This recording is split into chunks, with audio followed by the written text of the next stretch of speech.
Greetings, all my beautiful African people all around the world. Greetings to you.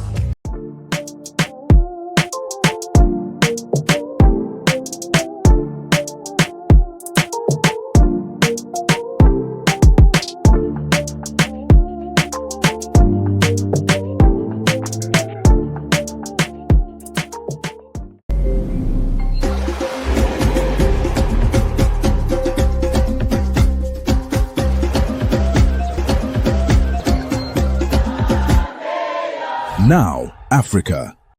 You left your country because you feared for your life. But you didn't fight for your country. But you are here in South Africa fighting South Africans for South Africa.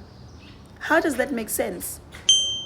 You failed to fight in your own country for your rights in your own country with your own government, for your own children's future and your entire lineage. But you are here in South Africa telling us that you're fighting South Africans because they no longer want you in South Africa. I find this so strange. I find this so strange. Look at South Africa. That's not the first incident, second incident, third incident. But yeah, you come to Ghana. MTN is a South African company. ShopRite is a South African company. This must stop. We shouldn't say, Keke, that, hey, it's wrong. Every South African is responsible. This is the South Africans yet again chasing down and abusing Black Africans. And while they do it, they ignore the whites, the Indians, and all of the other foreigners who are there sucking the blood out of the economy and out of the earth. In today's episode, we will be evaluating accusations that South Africans are xenophobic and reviewing the words of prominent African leaders that called for African unity both on the continent and in the diaspora. Stay tuned. Can I answer? There's a question I want to answer because that everyone keeps raising. People keep saying the thing about us being afraid of whites or not dealing with white people. Can I deal with that question? Yeah, sure, you can, brother. Carry on. So I want to ask, have you guys heard of Fees Must Fall? No, we've not. Just tell us. So there's Fees Must Fall, there's Roads Must Fall, and then we have the triple BEE, and then we also had the shutdown, the looting when the former president Zuma was locked up. That was 4 times that the country shut down, and we made it clear that we were fighting white monopoly at the time. With Fees Must Fall, there were slogans where they made it clear that we want the fees to drop and then we're coming for the land. With Roads Must Fall, we were bringing down colonial statues, all colonial statues in the country, starting with Cecil John Rhodes. And then with the Zuma thing, the people believed that Jacob Zuma, the former president, was a revolutionary, and so they shut the whole country down when he went to jail. And then with the triple BEE thing, Elon Musk tried to bring Starlink to South Africa, but he refused to comply with the laws of South Africa, which means that you are supposed to have a Black business partner if you want to have any kind of business in the country. And so the country said no. If he doesn't comply with that, then he cannot do business in the country. That's why he started this whole rumor about the G site the fake G site that's going on, which is not going on. So that's how many times are we supposed to fight white monopoly until people realize that we're actually not afraid of these white folks. Now, the problem is every time we fight these white monopolists, every time we fight these white businesses, it is the illegal immigrants who take the jobs. They are the ones who say, no, we don't mind working for peanuts. We don't mind working with you calling us the K word, which is similar to the N word in America. I don't know if I can say it, so I'm not going to say it. But, you know, they don't mind being called the K word. They don't mind being beaten up by a white man. South Africans do. We stand up when we're being called the K word, when we're being disrespected, when we're being paid less. We actually go out there and we boycott. But when we boycott, it is the illegals that take the businesses. So unless we deal with these illegal immigrants who ran away from the governments in their country, instead of solving their problems, they want to disrupt us whenever we fight white monopoly. So this idea that South Africans are scared of whites and we don't fight white monopoly is garbage. It's the biggest load of rubbish I've ever heard in my life, and it has been proven over and over again. When we do fight white monopoly, nobody says anything, nobody flinches. But whenever we deal with illegal immigrants who disrupt us, whenever we fight white monopoly, then all of a sudden we're these xenophobic people. And again, one of the other South Africans mentioned that there are other African nationals that we don't have a problem with. I recently went to Lesotho because my grandmother on my mother's side is from Lesotho, so I have family there. I went to Lesotho. one of my cousins, one of my Lesotho cousins, said to me that he wants to come to South Africa and get himself a wife. I told him, yeah, you can totally come through and get yours. It didn't even occur to me that I'm speaking to a foreigner and telling him that it's okay to come here and find himself a wife. Because South Africans consider Sotho people, Namibian people, Tswana people, and Swati people, they consider them South Africans. Not because they are neighbors. Zimbabweans are neighbors too. We don't consider them South Africans. So are Mozambicans. We don't consider them South Africans. Why? Because of their behavior, because of how they behave. If you behave like us, we consider you one of us. We said the same thing to Kenyans. We said, look online how South Africans and Kenyans interact with each other. We call each other cousins. We celebrate each other and all those things. When you come to our country and you behave, South Africans don't even mind if you're illegal. Now, I'm against all illegal immigrants, whether they're from Lesotho, Namibia. I'm against all illegal immigration. I feel like a country should be sovereign, and a country people should abide by the law when they come here. But I'm talking about the average South Africans. You know how many people from Swaziland, how many people from Namibia? I have friends from Namibia.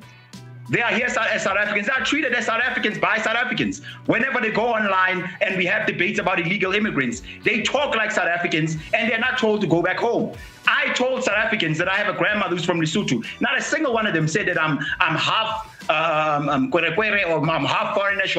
But if I said that my grandmother was from Nigeria, that'd be a whole different story. It's because of the behavior, not because they are foreigners, because we do have people from other countries that we've integrated with, and we don't even see the difference between them and us because they behave like South Africans and they respect people as South Africans. Now, somebody said something about South Africans go overseas. Well, when we go overseas, we go there legally. We abide by the law, and we don't go there to sell children. That's another thing. Before I continue with that, that's another thing.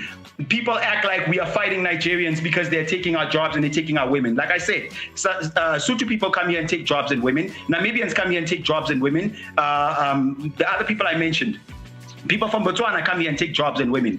Nobody flinches, no South African. In fact, we encourage them. We say, no. A South African woman tells a Ghanaian man to go and fix his own country. That video goes viral and the whole world watches us as we fight each other again. But before you point fingers at South Africa, let's talk about 1969, when Ghana expelled over 2 million people from their borders, and most of them were Nigerian. Then in 1983, Nigeria answered. 2 million undocumented West African migrants gone, more than half of them Ghanaian.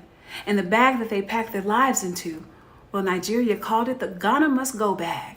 And that bag still sits in markets across West Africa today, a monument to our division.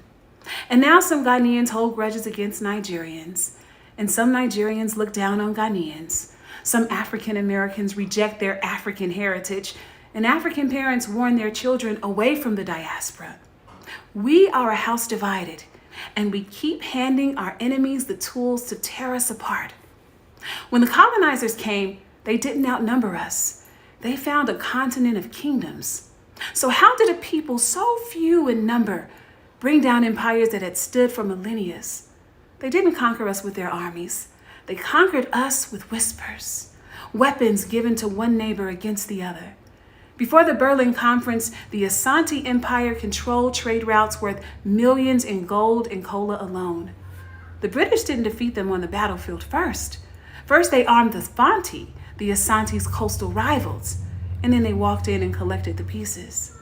Titles offered to kings willing to betray their own, drink and money and manufactured grievance.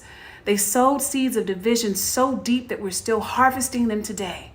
And while we argue about borders that they drew, while we expel each other from lands that were never theirs to name, while we debate who belongs where on a continent that God gave to all of us, they're back with contracts, with lithium mines and cobalt deals and green energy pipelines. The same hands that extracted our people are now extracting our earth. This wasn't random. In 1452, the Vatican issued a doctrine that gave European monarchs legal authority to invade, enslave, and seize the land. God placed everything that his people needed beneath their feet, and we're fighting over which African deserves to stand on it. Our enemy isn't Haiti. Our enemy is not in Lagos or Accra or Joburg. Our shared enemy is the same one who came to our shores centuries ago. No African is a foreigner in his own land, but a house divided cannot stand, and they know that. The only question is, do we? Africans, stop fighting one another and collectively fight the problem. Across the continent and throughout the diaspora, African people share a deep connection shaped by resilience, struggle, and cultural strength. Unity is more than an ideal. It is a strategy for empowerment and a path toward true independence. Colonialism and wealth extraction is still a serious problem today. This Anglo-American and European policy left Africa divided in ways that continue to affect the continent today. Borders were drawn without regard for culture, history, or identity. Kwame Nkrumah understood this clearly. As Ghana's first president, he warned that independence without unity would leave African nations vulnerable to outside control. His vision of a United States of Africa was built on the idea that only together could African nations protect their resources, strengthen their economies, and command global respect. That message still holds weight today. Many African nations remain economically dependent and politically influenced by Western powers. Unity offers a way forward. A more integrated Africa could build stronger trade networks, coordinate policies, and use its vast natural and human resources to uplift its people. With unity comes bargaining power, stability, and long-term growth. African unity also extends beyond the continent. The diaspora, spread across the Americas, Europe, and the Caribbean, remains deeply connected to Africa. Malcolm X recognized this global connection. He argued that the struggles of African-descended people everywhere were linked. He reframed the fight for civil rights as part of a broader human rights movement tied to Africa's liberation. For Malcolm X, unity began with identity. He emphasized the importance of reclaiming African heritage, rejecting imposed narratives, and building solidarity across borders. He believed that African people worldwide must see themselves as one community with shared goals. This perspective challenged division and encouraged global cooperation. Hold on 1 second, please. Pardon the interruption. Let me give you a taste of Malcolm X. Check this clip out, one of his best speeches. People oftentimes think we're dealing in hate. We are oppressed. We are exploited. We are downtrodden. We are denied not only civil rights, but even human rights. So the only way we're going to get some of this oppression and exploitation away from us or aside from us is come together against the common enemy.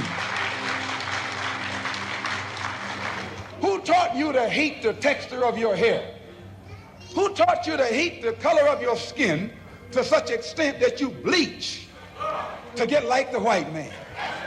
Who taught you to hate the shape of your nose and the shape of your lips? Who taught you to hate yourself from the top of your head to the soles of your feet? Who taught you to hate your own kind? Who taught you to hate the race that you belong to? So much so that you don't want to be around each other. No, before you come asking Mr. Muhammad, does he teach hate? You should ask yourself, who taught you to hate being what God gave you? All right, very powerful speech, but let me land my plane. Today, unity is more important than ever. Issues like economic inequality, political instability, and wealth and resource extraction disproportionately impact African communities. Without unity, efforts to address these problems remain fragmented. With unity, African nations and the diaspora can collaborate, innovate, and create meaningful change. Cultural unity also plays a powerful role. Music, art, language, and tradition continue to connect African people worldwide. These shared elements strengthen identity and create opportunities for collaboration and mutual understanding. The legacies of Kwame Nkrumah and Malcolm X remind us that unity requires action. It demands courage, commitment, and a willingness to move beyond division. Their ideas continue to inspire a vision of a stronger, more connected African world. Africa must unite, not just as a message, but as a mission. The diaspora must unite, not just in identity, but in purpose. Together, they hold the power to shape the future, reclaim influence, and build a world defined by strength, dignity, and opportunity. And that's all for today's update. If you found this video helpful or informative, make sure to hit that like button. It really helps the channel grow. And if you want to stay ahead with the latest updates, insights, and breaking developments, don't forget to subscribe and turn on notifications so you never miss a video. Let me know your thoughts in the comments below. What do you think about this situation? Thanks for watching, and I'll see you in the next one.